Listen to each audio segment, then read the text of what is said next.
pwedeng magiging masaya ka ngayon, mamaya. Pero darating din yung oras na kakainin ka na naman ng sakit, ng lungkot.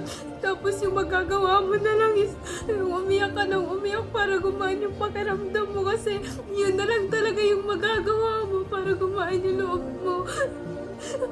Ang hirap.